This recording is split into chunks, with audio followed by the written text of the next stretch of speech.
os conceitos não eram extraídos da experiência, sino que, pelo contrário, havia conceitos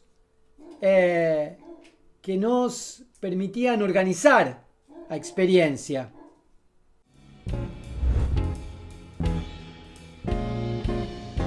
Nesse quinto encontro, o que nós vamos tentar é nos aproximar de algo que poderíamos chamar de diagnóstico, se vocês quiserem, em psicanálise.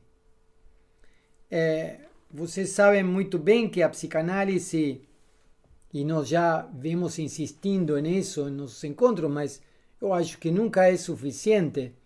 A psicanálise é uma ciência empírica, radicalmente empírica.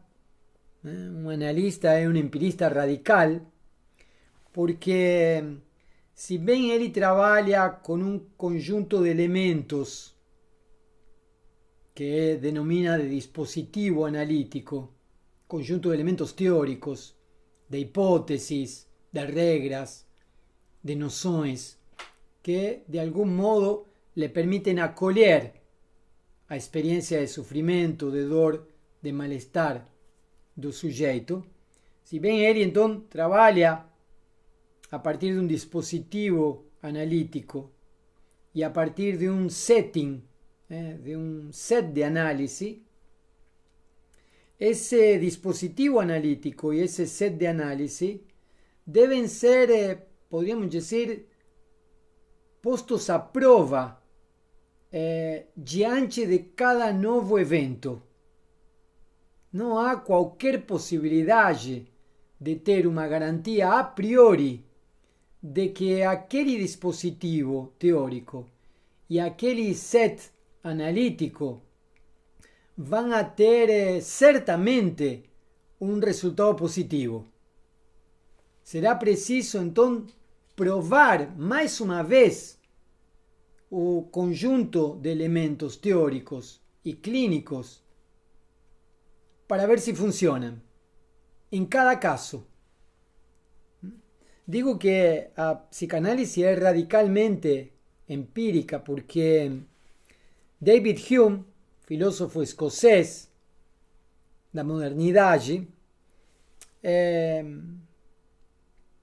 ele, analisando a experiência cognitiva, analisando a experiência de conhecimento, entendia que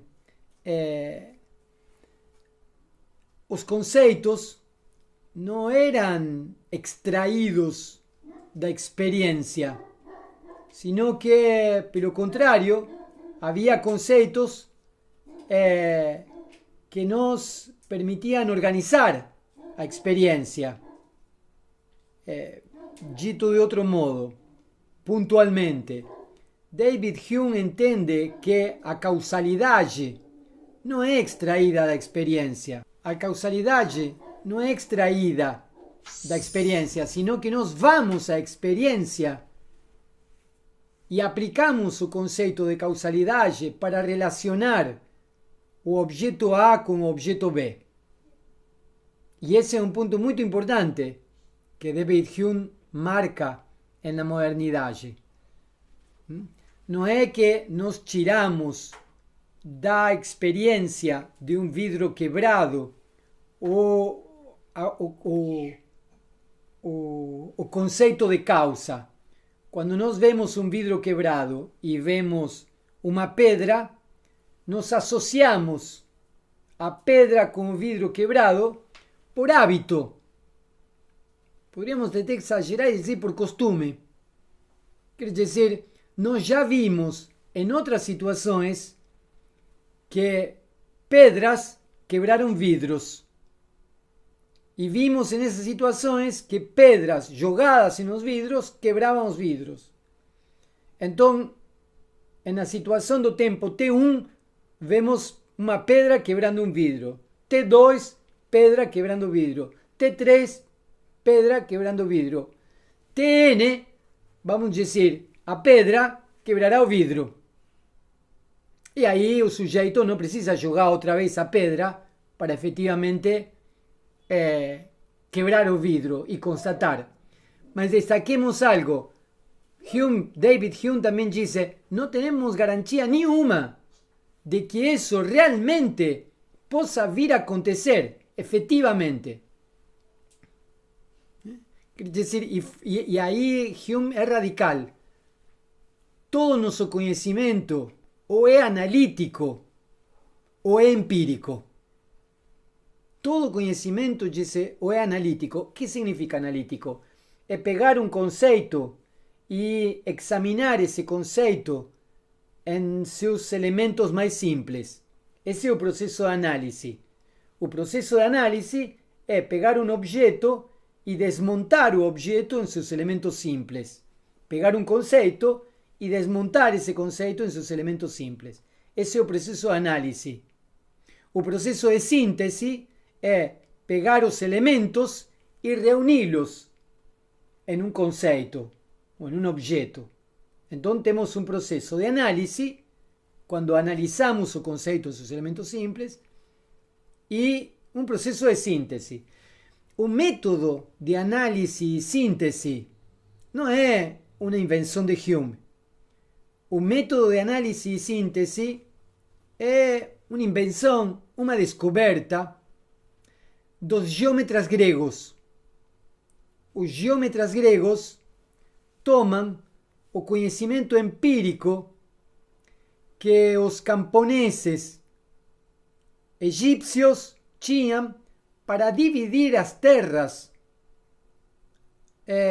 dos lados do rio Nilo. O rio Nilo tem uma temporada que alaga e tem uma temporada que encolhe. Na temporada que encolhe, os agricultores aproveitam a umidade e a riqueza do solo para poder plantar.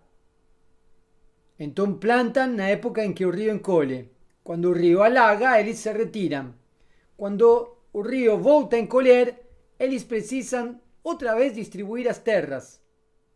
Então começam a tomar medidas e estabelecer dimensões para poder fazer isso sistematicamente.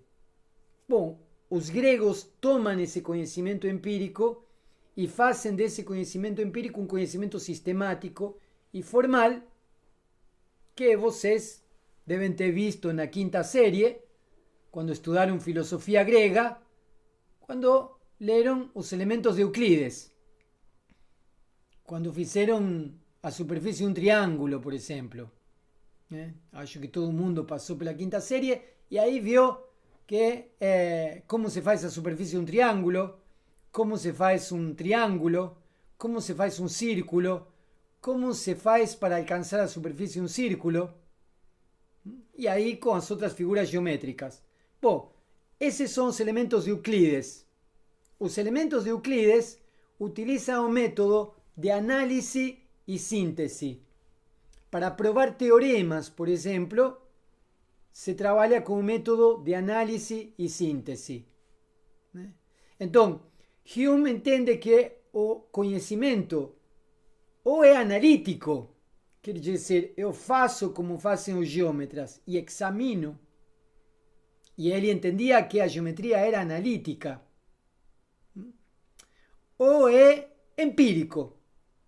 E se é empírico, eu não tenho como provar a priori que o sol amanhã vai sair pelo leste. Olá, meu nome é Daniel Omar Pérez. O que você acabou de assistir é um fragmento de uma exposição que eu fiz em uma série de encontros acerca dos conceitos fundamentais da psicanálise. Assim como este, você poderá encontrar outros temas no canal de YouTube ou no site do ESPI. Aproveite para se inscrever no canal e para poder receber notificações.